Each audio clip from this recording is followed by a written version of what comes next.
श्यामच्या आठवणीतील गोष्ट. गोडी. माझ्या वडिलांना पत्रावळीवर जेवणे फार आवडे. पत्रावळी लावण्याचे काम मुले करीत. ताज्या पाण्याची हिरवीगार पत्रावळ आणि त्याच पाण्याचा द्रोणा या साधेपणात स्वच्छता आणि सौंदर्य असते. मला प्रथम पत्रावळ लावता येत नसे.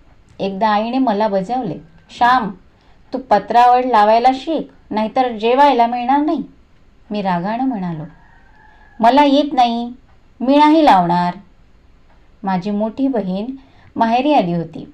तिने माझी समजूत घातली. मी कशीबशी एक पत्रावळ लावली. मला जेवायला मिळाले. पत्रावळीचा एक टाका घासाबरोबर घशात अडकला.